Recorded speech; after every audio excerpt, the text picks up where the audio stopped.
Hello po mga kakunyang. Gagawa po tayo ngayon ng onion ring.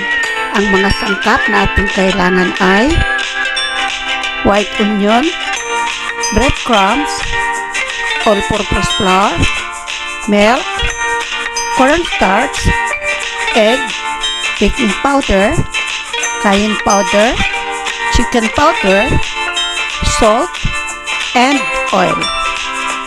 Ngayon po, hihiwain natin ang ating onion ng circle po. So, ganito.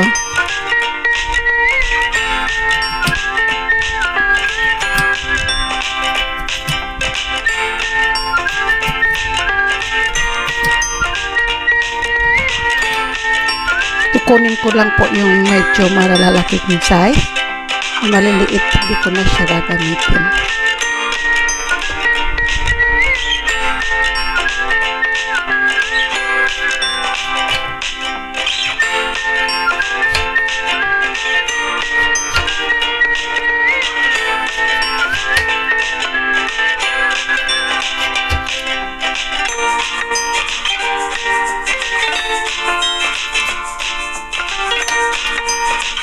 Kukunin po natin, paghihiwalayin po natin ang ating sibuyas. Hindi ko na po sasama yung maliliit. Kunin lang natin yung malalaking part.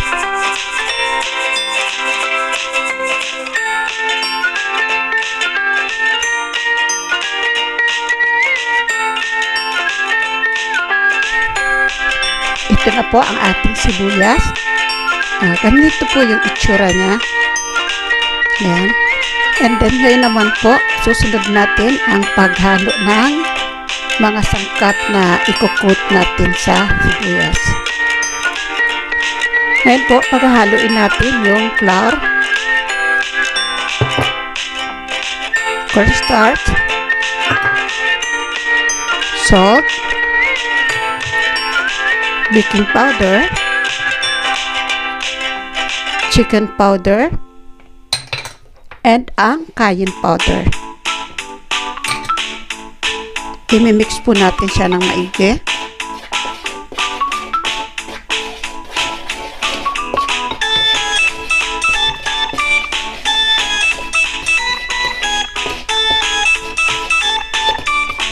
Ayan.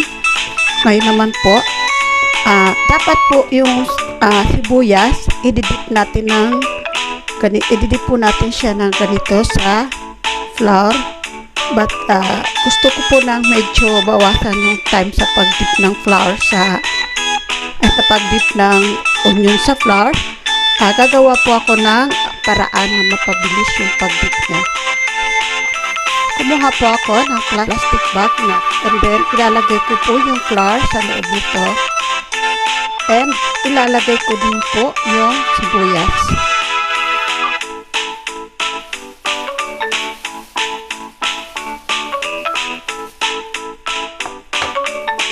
Lalagyan ko po siya ng konting hangin sa loob, and then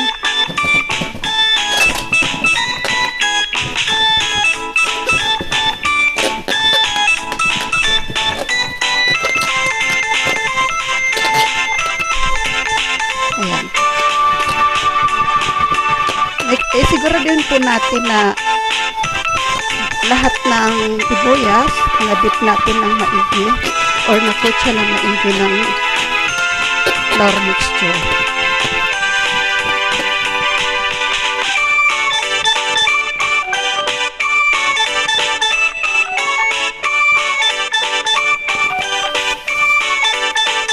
Ito ibabalik natin sa bowl.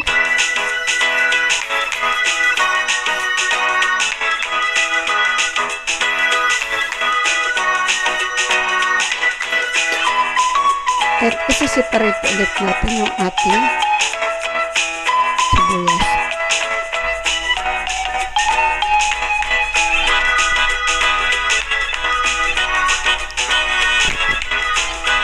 Yan. Alisin lang po natin siya sa flour mixture kasi ilalagay na natin yung gatas sa flour mixture. So, kaya inaalis ko yung sibuyas. Ganito po ang magiging Ito na po yung sibuyas na dinip natin sa flour. Ngayon naman po, sa flour na ginamit natin, maglalagay po tayo ng gatas.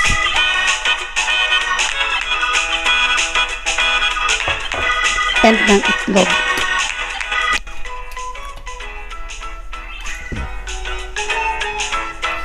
Ihahalo po natin siya ng maigi.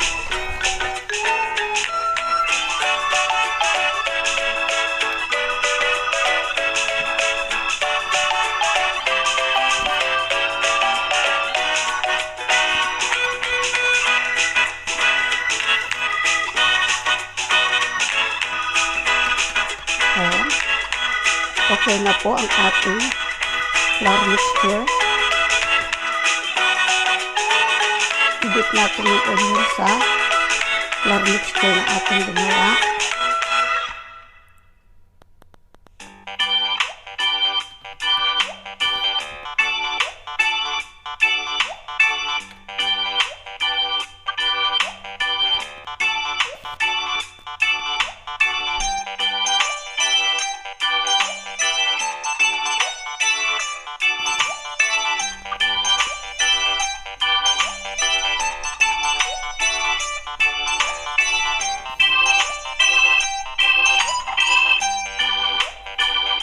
Siguraduhin po natin na coat siya ng maigi ng ating breadcrumbs.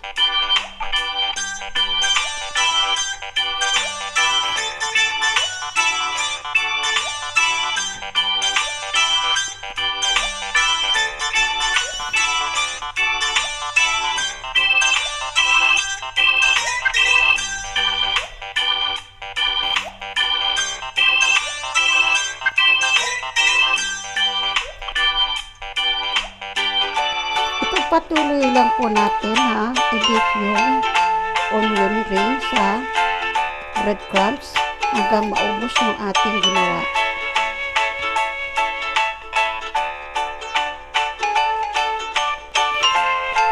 Ayan po yung ating sibuyas na coated na ng breadcrumbs. Ngayon po, sa pinainit natin kawali, maglalagay na po tayo ng mantika.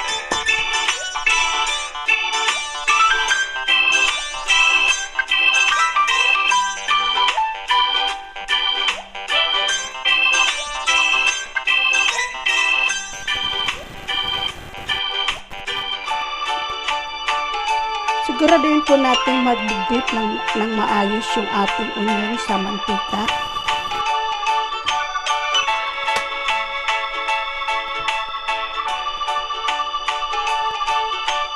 Ngayon po, mainit na ang ating kawali. Maglalagay na tayo ng onion ring.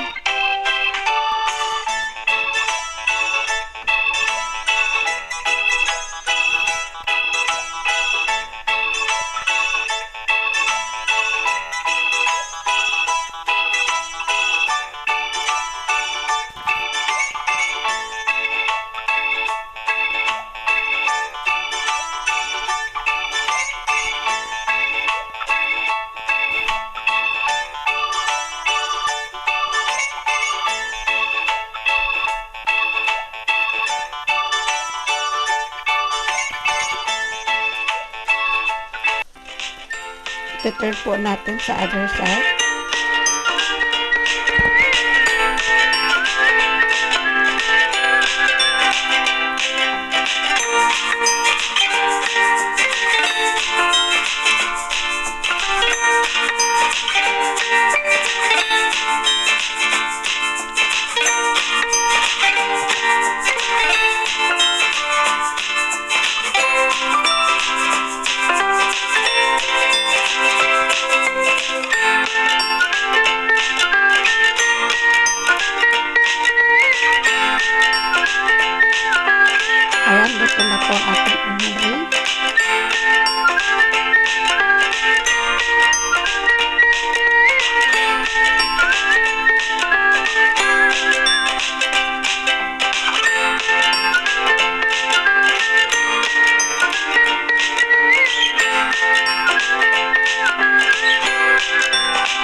maubos na natin ang ating onion ring na maprito.